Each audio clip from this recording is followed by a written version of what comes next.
माटी जहाँ के सोने सी चमके, खेत खलिहान रस भर खनके, पधारो म्हारे देश जहाँ का आह्वान, निश्चल निर्मल सुशोभित जो, वो है मेरा रंगीला रसीला राजस्थान। और इसी रसीले राजस्थान की माटी में रचा बसा है हमारा खास कार्यक्रम अलबेलो राजस्थान। आप सभी को मेरा नमस्कार, बहुत बहुत स्वागत एक बार फिर से हमारे खास कार्यक्रम अलबेलो राजस्थान में। आपके साथ मैं हूँ रोशनी और मेरे साथ मौजूद हैं मैं हूँ विक्रम सिंह राजपुरोहित। आप सगड़ा रो घणे मानसू, घणे प्रेमसू, घणे चावसू और घणे कोटसू स्वागत करा हाँ अलबेलो राजस्थान में। जिसकी बात करी रोशनी जी खेत खलिहान रसीलो रंगीलो राजस्थान और राजस्थानी भाषा अठे राजस्थानी बोलियां हर जगह री अलग अलग बोली और हर बोली में तो मिठास है और उन मिठास ने संस्कृति ने ले आया पा कि मैं अलबेलो राजस्थान में। तो आप शुरुआत करी ही रोशनी जी, तो आज रो दिन बड़ो कुछ खास लाग रही है। बिल्कुल खास है क्योंकि आज है अंतर्राष्ट्रीय परिवार दिवस। हाँ। और जो हमारे देश की बात करा या हमारे परिवार की बात करा बिका बिना तो हमारी जो जिंदगी है वह अधूरी मान लो थे। बात है, बिल्कुल बिल्कुल। तो आज को जो दिन है वो बहुत ही खास है क्योंकि परिवार के बिना जीवन की कल्पना ही को नहीं करी जा सके। बिल्कुल सगड़ा हिल मिलने रहवा, भेड़ा रहवा, साथे रहवा, सागे रहवा, अलग अलग भाषाओं है पर उनो जिको सार है वो एक ही है कि अंतर्राष्ट्रीय वो परिवार रो दिवस है। और बाद में बात कर लें, आज जो गेस्ट है बारो परिचय करा दूं, वे भी अपना परिवार से जुड़िया है और राजस्थान की राजनीति में बहुत वरिष्ठ चेहरो है, जयपुरा बेटी है और जयपुरा मानिता सांसद है। तो घणे मानसू स्वागत करा हाँ आदर जोग मंजू जी शर्मा। आप बहुत बहुत स्वागत है अलबेलो राजस्थान। बहुत बहुत स्वागत। सबसे पहले बात आपके प्रारंभिक जीवन से करना चाहेंगे कि कैसे शुरुआत हुई, क्योंकि जयपुर में आप पली बड़ी हैं, आपकी शिक्षा कहाँ से हुई, इसके बारे में थोड़ा बताएं। जो जयपुरी भाषा में बता दो और ही अच्छा लागसी। बिल्कुल कोशिश करूँ छू। हाँ बिल्कुल। मेरी पढ़ाई गवर्नमेंट स्कूल में हुई। हमारे घर के पास ही गवर्नमेंट स्कूल है, उसमें हम पढ़े। हम जब पढ़ रहे थे तब वो 8th मिडिल स्कूल था। पढ़ते पढ़ते जब हमने कहा दूसरी जगह एडमिशन लेना है, पिताजी ने कहा यहीं पढ़ो आप, तो उस प्रमोट हुआ स्कूल और 10th हुआ, 11th हुआ। वो जमाना में 11वीं पाछे कॉलेज में जानो पड़े छो। तो 11वीं के पाछे हम कॉलेज में हुए एडमिशन। उस समय हमारे पिताजी शिक्षा मंत्री थे। जी। तो नंबर कम आया तो एडमिशन कॉलेज में हुयो को न महारानी में तो के जंडे होवे उन्डे पढ़ो, मैं तो कौन क्यों कोई नहीं। तो हम फिर पाछे कनोड़िया में एडमिशन लियो और उन्हें ग्रेजुएशन कनोड़िया से करो। और राजनीति की झंडे तक बात है। पिताजी बहुत जल्दी से जब जनसंघ ने नींव रखवा में फाउंडर मेंबर्स में है, तो संघ ने काम करता करता जब जनसंघ को गठन हुयो तो जनसंघ को काम करवा के ताई माने जनसंघ के ताई राजनीति में भेजो। और वो जब से लेकर अभी तक जब तक वे राजनीति में काम सेवा करी जयपुर की जनता की। और घर में माहौल में देखो पिताजी कने सब आवाड़ा जावाड़ा रहे और वे अपनी समस्या ले आवे और फिर वो उनको समाधान हो जब राजी राजी आवे और वहाँ ने खूब आशीषां देवे। तो वो सब देखकर मने भी लाग्यो कि यो सेवा को भाव उन्हें से जागे और मैंने यो काम आपने भी करते रहना चाहिए। तो थोड़ो थोड़ो यो छो कि उन्हें से भाव जे जाग्यो की जनता की सेवा में आपने जानो चाहिए। बिल्कुल। और जो आप बात बताई कि अभी टाइम शिक्षा मंत्री जी हाँ आपका पिताजी आप पढ़वा में क्या हाँ आप मतलब शिक्षा मंत्री आज जरूर अच्छा पढ़ता है या आप शुरू पढ़ाई में बड़ा अच्छा नॉर्मल हाँ।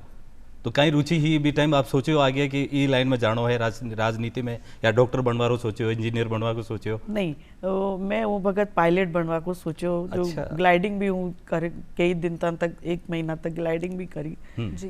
लेकिन राजनीति में आना एक सहयोग तो नहीं कह सकती क्योंकि माहौल मेरा रहा है हमेशा से। लेकिन हाँ राजनीति में कभी चुनाव लड़के सांसद बनूंगी ऐसा कभी भी नहीं सोचा। ऐसा सपना लेके भी कभी राजनीति में काम नहीं किया। सेवा का भाव शुरू से घर में देखा था, उसी भाव से राजनीति में काम करते रहे जी। और जो भी जिम्मेदारी पार्टी ने दी उसको निभाते रहे जी। बिल्कुल, जैसे अभी आपने बताया कि जो आपका बचपन है पारिवारिक जो आपका माहौल रहा है, क्या क्योंकि राजनीति आपके शुरू से ही आपने बहुत करीब से देखा है, तो आपको क्या लगता है कि किस तरीके से आपका जो मन बदला होगा या वो घर पे जो चर्चाएं हुई होंगी उसको लेकर क्या कुछ बदलाव अपने जीवन में देखे कि आप भी बड़े होके राजनीति में आएंगे? नहीं, मैंने आपको बताया कि घर का माहौल जो हमने देखा, पिताजी के पास लोग आते थे, अपनी समस्याएं लेके आते थे, जब उनकी समस्याओं के समाधान हो जाते थे तो खुश होके आते थे। कुछ बुजुर्ग महिलाएं आती, आशीर्वाद देती थी। सबके अलग अलग तरीके के काम होते हैं राजनीतिक क्षेत्र में, और तो हमें भी लगा कहीं ना कहीं कि नहीं, ये काम करना चाहिए, लोगों की सहायता मदद करना चाहिए जितना भी हो सके। तो उसको लेकर के, और फिर दूसरी बात यह है कि विशेष तौर से महिलाओं की बात मैं करूंगी, क्योंकि उनको तो जब मौका मिले, घर वाले ससुराल वाले करने दें तो वो कर पाते हैं। सो मैं सौभाग्यशाली हूँ कि मुझे घर वालों ने, मेरे पेरेंट्स ने भी मुझे नहीं रोका और मेरे ससुराल वालों ने भी नहीं रोका। सो मैं आज यहाँ तक पहुँच पाई। जी बिल्कुल। आप जयपुर की सांसद हैं, और अगर आपके कार्य क्षेत्र की बात करें तो जिस तरीके से आप जनता के लिए जो कार्य कर रही हैं, उसको लेकर आपकी क्या कुछ योजनाएं हैं? बिल्कुल, मैं चाहती हूँ कि मेरा जयपुर भी सब में नंबर 1 बने। आज अगर हम सफाई की बात करते हैं तो हम हमेशा इंदौर की बात करते हैं, क्यों नहीं मेरा जयपुर नंबर 1 आ सकता है? उसके लिए प्रयास हम सबको मिलकर करना पड़ेगा। अगर हम सोचें कि गवर्नमेंट इसमें कुछ कर लेगी, समाज का उसमें पूरा पूरा सहयोग चाहिएगा। आज अगर हम कहीं और किसी भी जगह की बात करते हैं तो वहाँ की जनता का पूरा पूरा सहयोग रहता है, तब वो जाकर के आगे आते हैं। तो मेरा पूरा यह है कि मेरे क्षेत्र की चिकित्सा सुविधाएं बेटर हों, बहुत अच्छी रहें, शिक्षा में भी हम नंबर 1 पर जाएं, हम सफाई में भी नंबर 1 पर जाएं, हम उद्योग में, व्यापार में, पर्यटन में भी नंबर 1 पर जाएं। और उसके लिए हमारी सरकारें दोनों, केंद्र सरकार भी और हमारी राजस्थान सरकार भी काम कर रही हैं। और आप देखेंगे कि पिछले कुछ समय से हम अभी प्रोग्रेस पर हैं। विद्यार्थियों की पेपर लीक की बात जो पहले होती थी, अभी सरकार ने एक कैलेंडर बना दिया है, तो बच्चे अपने टाइम से एग्ज़ाम दें, उनको आगे जो एडमिशन लेने या कंपटीशन में जाना है वो टाइम से जा सके। जी बिल्कुल। और जब बात करें आप सांसद तो हो ही है, जयपुर मान्यता सांसद, पर आप एक माँ भी हो, एक गृहिणी भी हो, एक पत्नी भी हो, तो सगली चीज़ा एक सागे आप किकर सामंजस्य बैठाओ, आप रो एक जो रूटीन वे दिन रो वो किकर मैनेज करवा? बहुत अच्छा प्रश्न आपने किया है। ये मैं ही नहीं, हर वो महिला एडजस्ट करती है जो घर के अलावा बाहर काम करती है, चाहे वो डॉक्टर है, इंजीनियर है, चाहे आप हैं, सबको टाइम लिमिटेड तो वही है, सबको समय घर में भी देना पड़ता है। और ये मैं तो बहुत सौभाग्यशाली हूँ कि परिवार में सब एडजस्ट करते हैं, तो कोई दिक्कत आती नहीं है। समय मिलता है तो उनके बीच में भी रहते हैं। आप में जिम्मेदारियां ज़्यादा है, दूसरा लोग बहुत ज़्यादा है। यही मैं कह रही हूँ, जिम्मेदारियां ज़्यादा है। बात मैंने जब सर्विस की करी तो आपका तो एक टाइम लिमिट है, 10 बजे आए 5 बजे चले गए। हमारा कोई टाइम लिमिट नहीं होता। कई बार तो बच्चों से भी मिलना नहीं होता, सुबह जल्दी निकल गए, लेट घर पहुँच रहे हैं, लेकिन सब मैनेज कर लेते हैं, हो जाता है। बिल्कुल। अब राजनीतिक यात्रा की बात कर ला रोशनी जी, जब आप रो नाम घोषित हो पहली महिला सांसद एक प्रत्याशी के रूप में, और एक रैली आज भी याद है परकोटा के मायने जब प्रधानमंत्री जी पूरी मॉनिटरिंग करिया था, अमित शाह जी कने खड़ा है और आप इंट्रोड्यूस होया, वो क्षण वे कुछ यादगार आपने मन में, और बाद में आप जीतिया, वो सारो आप बताओ। बिल्कुल। वास्तव में तो मैंने सोचा नहीं था कि मुझे लोकसभा का चुनाव लड़ना पड़ेगा या पार्टी मेरे को देगी कि मैं लोकसभा लड़ूं, क्योंकि ये विचार लेके कभी पार्टी में काम किया नहीं। लेकिन हाँ, एक जब टिकट अनाउंस हुआ तो स्वाभाविक एक रोमांच लगता ही है कि अच्छा मुझे बहुत चुनाव लड़ना पड़ेगा। और मेरे एक स्वभाव में है, मैं बहुत किसी चीज़ को लेके बहुत अति उत्साह भी नहीं होती हूँ, तो बहुत ज़्यादा नर्वस भी नहीं होती हूँ जी, ये मेरे स्वभाव में है। सो ठीक है, पार्टी ने जिम्मेदारी दी है, चुनाव लड़ना है तो लड़ेंगे। और जो बात आप पूछ रहे हैं कि गृह मंत्री अमित शाह जी जब मेरी रैली में थे, तो स्वाभाविक है कि आज देश के गृह मंत्री मेरी रैली में, मेरे चुनाव में मुझे जिताने के लिए आज लोगों से अपील करने आए, तो एक वो क्षण तो यादगार क्षण होता ही है। बिल्कुल, यादगार क्षण जो होता है और जिसके पीछे की जो मेहनत होती है उसमें काफ़ी चुनौतियां भी आती हैं। तो जो आपका जो सफ़र रहा है, राजनीति सफ़र रहा है, उसमें क्या कुछ चुनौतियां आपको फेस करनी पड़ी हैं? नहीं, मैं चुनौतियों के आधार पर इस बात को नहीं लेती हूँ जी। हर एक फील्ड का अपना काम होता है, हर एक फील्ड में कुछ कुछ चुनौतियाँ। मेरे को तो चुनौती जैसा कुछ नहीं लगा, क्योंकि हमने शुरू से देखा है और काम जो मिला उसे करा। चुनौती मैं ज़्यादा समझती नहीं कि ये कोई चुनौती वाला विषय। उस संगठन की बात कर लिया रोशनी जी, आप जो शुरुआत करी थी, मैं सांसद बने पहले, आप जो प्रधानमंत्री जी रो जो गृह क्षेत्र है गुजरात, जेठवाणी व टेक्निक्स बताया करेगा, गुजराती है वे मानुस, आप नवसारी में, वलसाड में शुरुआती जीवन गुजारी हो, वो दौरी कुछ संस्मरण आप शेयर करना चाहो तो? बिल्कुल ज़रूर, मैं बहुत आपने अच्छा प्रश्न किया है। ये पहले वलसाड़ डिस्ट्रिक्ट हुआ था, उसकी मैं सेक्रेटरी थी पार्टी की, भारतीय जनता पार्टी की। उस समय माननीय आज जो प्रधानमंत्री नरेंद्र भाई मोदी जी हैं, उस समय गुजरात प्रदेश के संगठन के महामंत्री हुआ करते थे। तो बहुत नज़दीक से उनसे मिलने का, उनके साथ काम करने का मौका मिला। सो मैं अपने आप को बहुत सौभाग्यशाली समझती हूँ। उनका काम करने का तरीका जो आज हम देख रहे हैं, शुरू से ही है। उस समय भी ऐसा ही था? उस समय भी ऐसा ही था जी। डेडिकेशन, राष्ट्र के प्रति समर्पित, और जो बात कह दी उसको करना है। और आज भी वो कार्यकर्ताओं को नाम से पहचानते हैं और बुलाते हैं जी। अभी के प्रधानमंत्री जी में आप कभी मुलाकात करते होंगे, उस समय के दौर में क्या खास परिवर्तन कुछ नजर आया आपको? अब जिम्मेदारियां ज़्यादा हैं, बाकी बात व्यवहार में मतलब हम जब मिलते हैं तो ऐसा नहीं लगता कि कोई प्रधानमंत्री से हम बात कर रहे हैं। बहुत नॉर्मल सी बात होती है। बहुत मुश्किल है कि इतने बड़े पद पर पहुंचने के बाद आप इतने नॉर्मल रह सकें। जी बिल्कुल, बहुत ही कठिन काम है। और उनका स्नेह पिताजी से भी बहुत रहा है। मेरे पिताजी भंवरलाल जी शर्मा साहब से, तो पिताजी के जाने से पहले एक बार उनका कॉल आया, प्रधानमंत्री रहते हुए पिताजी से हालचाल पूछा उन्होंने। और एक बहुत, ये बात आपने पूछी है, मैं बता रही हूँ आपको इसलिए। तो पिताजी ने कहा कि आप बहुत अच्छा काम कर रहे हैं, तेरा वैभव अमर रहे या ना रहे माँ, हम 4 दिन रहें, तेरा वैभव अमर रहे, ये बात करी उन्होंने। तो उन्होंने बिल्कुल सिंपल शब्दों में प्रधानमंत्री जी ने कहा, मैं वही कर रहा हूँ जो मैंने आपसे सीखा है। क्या बात? इतनी बड़ी बात, इतने बड़े ओहदे पर रहने के बाद कोई आम इंसान नहीं कर सकता। जी बिल्कुल।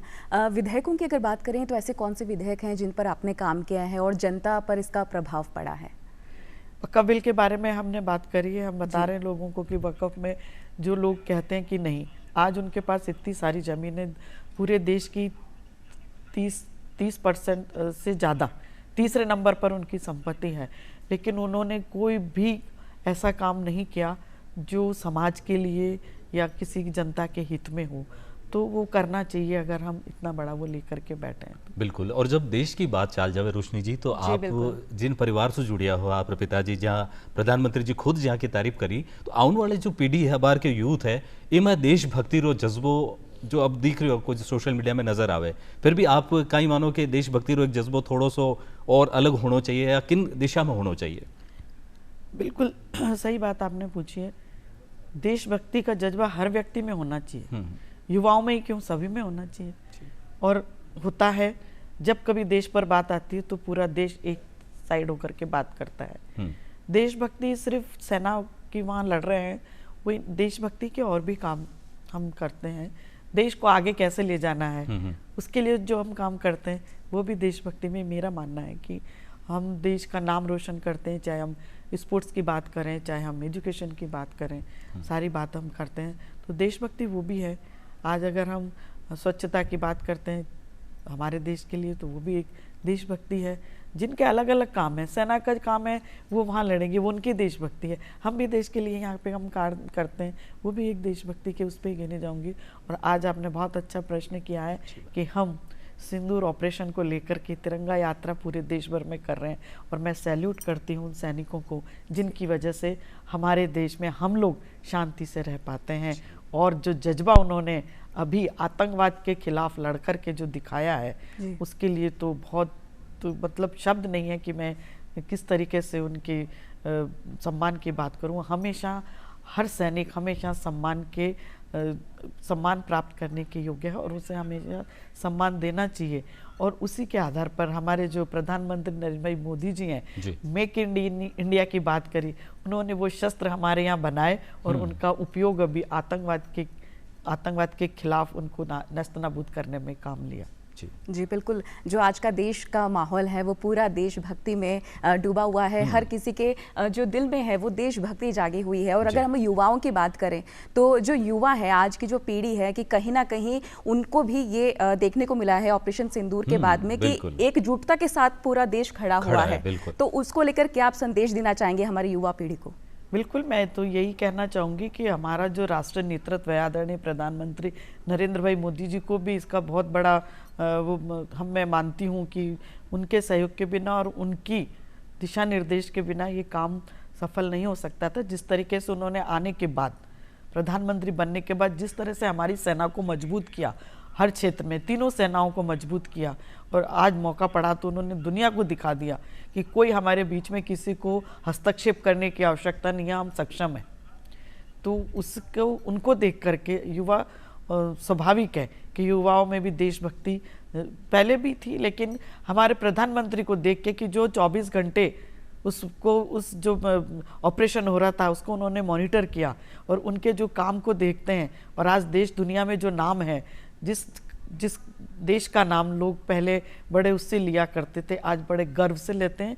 और जो हमारे भारतवासी विदेशों में रहते हैं, आज वो भी सीना ठोक के अपने सीने को फुला करके वहाँ बात करते हैं कि हमारे देश का प्रधानमंत्री नरेंद्र मोदी बैठा है, तब तक कोई किसी की दिक्कत की बात नहीं है। सो युवाओं में भी जोश है उनके कार्यकलाप को देख के, उनकी बातों को देख के, और जिस तरीके से अभी रिसेंटली जो जवाब दिया है आतंकवाद के खिलाफ, उसको लेकर के युवाओं में बड़ा रोष है। बिल्कुल जो बात आप जो बताई अबार, बिल्कुल जोश है, सेना देश की सेना बने, सॉल्यूट है, जय हिंद हम बोलता रहे हम हर समय। पर आप एक और सवाल जो जयपुर की बात कर लिया, तो जयपुर रे मायने जब आप प्रधानमंत्री जी महिलाओं ने बहुत सारा मौका दिया आप रे रूप में, जैसे जयपुर में आप रो चेहरो और आप वाणी चीज़ ने सच कर साबित करने बतायो।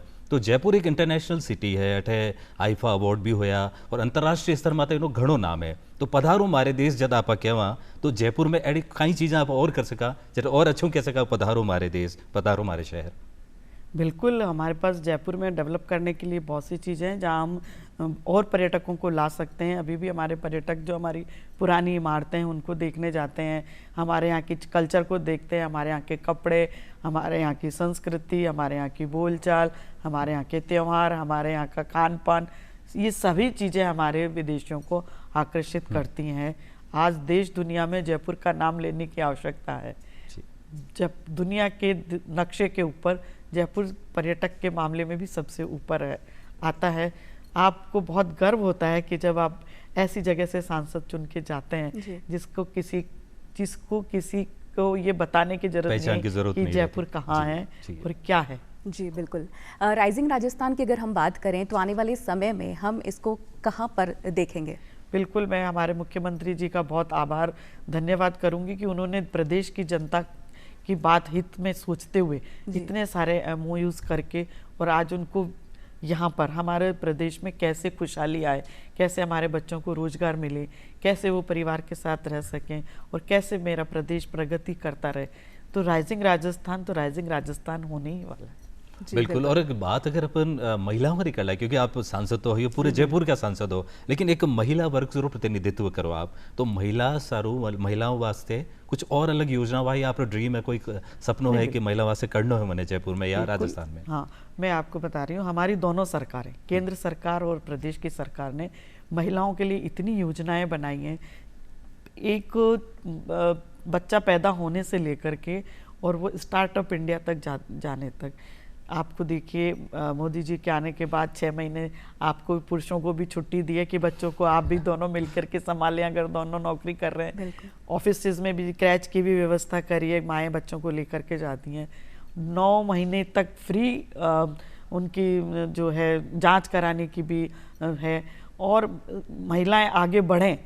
आप देख ही रहे हैं, मुझे महिला शक्तिवंदन अधिनियम को ला करके उन्होंने हमारा 33% रिजर्वेशन जो करा है वो आगे भी आपको देखने मिलेगा। और चाहे पढ़ाई की बात दो, हमारी ड्रोन दीदी की बात करें, लखपति दीदी की बात करें, हम कौशल विकास की बात करें, हम मातृ बंधन की बात करें, हम महिला की हर मतलब कोई सा क्षेत्र ऐसा नहीं है जिसमें महिलाओं को आगे लाने की बात नहीं है। बहुत सारी योजनाएं हैं। मैं आपके चैनल के माध्यम से सबको यही कहना चाहूँगी, हेल्पलाइन भी करी है उन्होंने, छात्रावास के लिए भी बात करी है दोनों सरकारों ने। तो महिलाओं को कहीं भी सशक्त नहीं रहें ऐसी कोई जगह उन्होंने छोड़ी नहीं है। चाहे अगर जैसे अपराध की कोई बात होती है, हेल्प डेस्क है, वहाँ पे चिकित्सा सुविधा है, वहाँ कानूनी सुविधा है, सारी चीज़ें हैं। ज़्यादा से ज़्यादा उनका उपयोग जिनको ज़रूरत पड़ती है उनको लें। अगर महिला कोई व्यवसाय करने जा रही है तो उसको नॉमिनल उस पर सरकार पैसे दे रही है, लोन दे रही है, आके आप अपना काम करें। जो कर रही हैं और जो आगे बढ़ना चाहती हैं उनको सब तरीके की सुविधा है। जी बिल्कुल। आप एक महिला बतौर सांसद हैं और संसद की अगर हम बात करें तो संसद में आप महिलाओं के मुद्दे किस तरीके से उठा रही हैं? बड़े जोर से उठाते हैं महिलाओं के मुद्दे। कौन कौन से ऐसे मुद्दे हैं जो अब तक महिलाओं के लिए आपने उठाए हैं और जो योजनाएं हैं आपकी भविष्य की वो क्या हैं? भविष्य की यही योजना है कि जो योजनाएं महिलाओं के लिए आई हैं उसका ज़्यादा से ज़्यादा उपयोग करें और महिलाएं सशक्त हो। अपने आप में मानसिक तौर से उनको सशक्त होना पड़ेगा। कानून बन जाएं, योजनाएं बन जाएं, लेकिन काम उनको ही लेना है। मेरा तो आपके चैनल के माध्यम से यही कहना है कि महिलाएं अपने आप को कहीं भी कमज़ोर ना समझें जी, और होती भी नहीं है। उनको याद दिलाना पड़ता है कभी कभी, क्योंकि जितना काम, चाहे आज हम अहिल्याबाई होलकर की बात करें, हम झांसी की रानी की बात करें, हम शुरू से देख लें, आप जब से पृथ्वी पर है तब से महिलाओं को हमेशा आगे ही रखा और सशक्त है। हमारी तो तीनों देवियां महिलाएं हैं जिनको सभी पूछते हैं, और हम तो नवरात्र करते हैं तो जब देवताओं को परेशानी आती है तो देवी की शरण में ही जाते हैं। तो महिलाएं कहीं कमज़ोर नहीं है, सिर्फ उनको परिस्थितियों के अनुसार थोड़ा याद दिलाने। और मेरा तो ये कहना है कि कोई भी बात हो उनको खुद की लड़ाई खुद लड़नी पड़ती है और लड़ना भी चाहिए जी। तो अपने आप को सशक्त ही मानना चाहिए और सशक्त हैं भी। सिर्फ समय समय पे उनको याद रहना चाहिए कि हाँ ये मैं कर सकती हूँ, मैं क्यों नहीं कर सकती। बिल्कुल, आप बहुत कुछ कर दिखाए हो जो हम सोच लेना। आप लोगों ने जो भी वोटर्स आपने वोट दिया, पर एक बात आभार तो आप खुद लोगों का प्रेरणा स्रोत हो, आपका ये यूथ रा आदर्श आप बन चुका हो। लेकिन आपरी बात करा तो आपके टाइम में वे कौन एड़ा है जहाँ की बात आप सोचता सुनता, जहाँ आपका आदर्श है, जहाँ जिनकी बात आपने जिंदगी में तो बहुत प्रभाव डाली हो, आपका प्रेरणा स्रोत है? मेरे प्रेरणा स्रोत मेरे स्वर्गीय पिताजी भंवरलाल जी शर्मा साहब और आज के प्रधानमंत्री नरेंद्र भाई मोदी जी। कौन सी बातें ऐसी है जो आप अपने जीवन में उतारी हो, या कोई खास चीज़ जो आपने याद आवे कि नहीं आप बात तो मैंने जीवन में करनी और आगे भी पीढ़ी ने बतानी है? बिल्कुल, जैसे मैंने आपको भी उदाहरण दिया कि इतने बड़े पद पर पहुंचने के बाद भी आदमी कितना नॉर्मल और हम्बल होता है, ये आपको उनसे सीखना चाहिए। विनम्रता। तो थोड़ी सी बात में आज हम ये सोच लेते हैं कि हम पता नहीं क्या हो गए। सो कभी अपने मन में भी नहीं ये विचार आना चाहिए कि ठीक है आती जाती चीज़ें हैं, लेकिन इतने बड़े पद, ये सब यही जो आप कह रहे हैं कि प्रेरणा स्रोत, तो लोग ये चीज़ भी नोटिस करते हैं। तो आपको हमेशा वैसे ही रहना चाहिए जैसे हमेशा रह सकते हैं।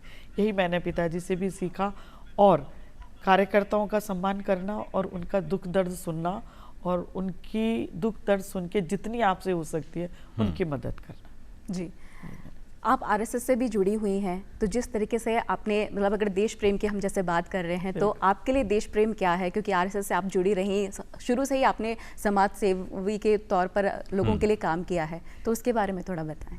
फिर आरएसएस भी यही सिखाता है कि जब कभी भी कहीं समस्या होती है, आज भी आप देखेंगे कि कहीं चाहे बाढ़ आए, चाहे भूकंप आए, चाहे कहीं फ्लैग हो, चाहे कोई बीमारी फैली हो, सबसे पहले आप देखेंगे कि आरएसएस के कार्यकर्ता वहाँ जाकर के मोर्चा संभालते हैं। तो वही चीज़ हमने सीखी कि कहीं ज़रूरत पड़ती है तो सबसे पहले आगे जाके खड़े होना चाहिए। तो संगठन की बात करा, जो आप बात करी, तो संगठन में जैसे आप गुजरात रा मूल मंत्र हो कि संगठन में शक्ति है, लेकिन आप संगठन से जुड़िया हो, अब जो भूमिका है सांसद की और इस टाइम संगठन में, इनमें कहीं बड़ो आप बदलाव महसूस करो हो और कहीं बदलाव आप करनी चाहो आगे? नहीं, संगठन में तो बदलाव करने की आवश्यकता ही नहीं। संगठन में शक्ति है, ये सभी जानते हैं, और वो संगठन में काम करने का लाभ मुझे अभी मिल रहा है, क्योंकि कार्यकर्ताओं के साथ अपना बातचीत करना, उनसे मिलना, और इतना मेरे साथ तो सभी कार्यकर्ता बहुत नॉर्मल उसमें, क्योंकि जयपुर की बेटी हूँ तो मेरे को इतना स्नेह जयपुर से मिला है कि जो आज मैं आपके सामने बैठी हूँ, जयपुर का स्नेह मिला है, इसलिए मैं आज आप लोगों के सामने बैठी हूँ। और कार्यकर्ता का यही है कि वो मेरे को दीदी बोलते हैं तो दीदी का भाव भी है, और वो जो संबोधन की जो बात होती है, अगर वो दीदी कह रहे हैं और मेरे दीदी समझ भी रहे हैं, समझते भी हैं, तो मेरे को भी छोटे भाई बड़े जो हैं उनके वो आदर भाव रहता है, तो एक भावनात्मक जुड़ाव है, उसमें काम करने में परेशानी नहीं होती। जी बिल्कुल। जो आज की युवा पीढ़ी है या जो आपके युवा कार्यकर्ता हैं, उसको आप समाज सेवा के लिए कैसे प्रेरित करती हैं? क्या कुछ प्रेरणा आप देना चाहती हैं? बिल्कुल, मैं उनसे यही कहती हूँ कि बुजुर्गों के सम्मान करो। आज हम संयुक्त परिवार हमने टूट गए हमारे, जी। उसके दुष्परिणाम देखने को मिल रहे हैं हमें समाज में। जो आज अंतर्राष्ट्रीय परिवार दिवस भी है, हाँ। भी माता आपरो संदेश बहुत जरूरी है। हाँ, सो आपने याद दिलाया तो इसलिए हाँ। मैं जरूर ये बात करूंगी आज। हाँ क्योंकि हमारे जो पूर्वजों ने जो भी नियम कायदे कानून हमारी संस्कृति में बनाए, उसको हमेशा लाभ ही हुए। जी। आज हम पश्चिम संस्कृति में जाकर के उन चीजों को हमने खत्म जैसा कर दिया। तो आज हम संयुक्त परिवार में नहीं रहते हैं, तो उसके दुष्परिणाम आप देख रहे हैं समाज में। क्योंकि अगर हम संयुक्त परिवार में रहते हैं तो कौन हमारे घर में आता है, कौन जाता है, किससे कैसा व्यवहार है, किससे रखना है। कोई व्यक्ति अगर घर में आया, बच्ची अगर बड़ी है तो बड़े जो घर में रहते हैं उनका ध्यान होता है। तो कई सारी चीज़ें जो आज हम समाज में नुकसान हो रहा है उस चीज़ का, तो संयुक्त परिवार का बहुत लाभ है। और सबसे बड़ी बात, आज हम पूजा तो करते हैं गणेश जी की सबसे पहले, लेकिन गणेश जी क्यों पूजे जाते हैं? उन्होंने माता पिता को अपना सब कुछ माना, पूरी पृथ्वी उनके चरणों में मानी। तो हम तो ये मानते नहीं, पर गणेश जी की पूजा हम जरूर करते हैं। तो मेरा तो यही कहना है कि सबको माता पिता के चरणों में, सारी पृथ्वी को सब कुछ सुख वहाँ ही मिलता है, और उनकी सेवा का जो आशीर्वाद मिलता है उसकी आप कल्पना नहीं कर सकते। तो मैं ये कहना चाहती हूँ कि जो ये वृद्ध आश्रम में आजकल लोग भेज रहे हैं जी। उस संस्कृति को खत्म करेंगे। हमारे यहाँ की संस्कृति नहीं है। जी। अपने जितने बड़ों का आशीर्वाद लेके आप काम करेंगे उतनी सफलता आपको मिलेगी, मेरा तो ये मानना है। बिल्कुल। और जो आप बात करी है तो बिल्कुल जो गणेश जी माता पिता ने मानता इर वजू वाणी पूजा हुए, लेकिन जो मूल बात है वह युवा पीढ़ी नहीं समझे। आप बात समझा दी, इन वास्ते आपको बहुत धन्यवाद। एक बहुत अलग सवाल पूछनी चाहूँ रोशनी, जब आपने टाइम तो इन सेवा में मिलना तो बहुत मुश्किल है, खुद वास्ते समय निकाल लो, जब भी खाली समय वे तो आप जो सांसद मंजू जी शर्मा है वे किन रूप में होया करे, एक कुक या फिर कोई सिंगर या फिर कुछ घरी चीज़ें सवारन में खाली समय आपके कर उन्हों उपयोग करो? कुछ भी जो मन करे वही कर लेते हैं। वही जाननी चाहूँ आप मन कहीं करे? घर में भी देख लेते हैं, कुछ सीरियल चाणक्य जैसा सीरियल भी देख लेते हैं। हाँ। जी। कभी कभी कुछ किताब भी पढ़ लेते हैं, और खेल बच्चों को के साथ भी मजे कर लेते हैं। जी। खेल को लेकर क्या रुचि रही है आपकी? क्योंकि बचपन की अगर हम बात करें तो कौन सा खेल था जिसे आप खेलती थी और अभी भी आप चाहती हैं कि मौका मिले तो मैं खेल ही लूंगी? बिल्कुल, आपने सही कहा।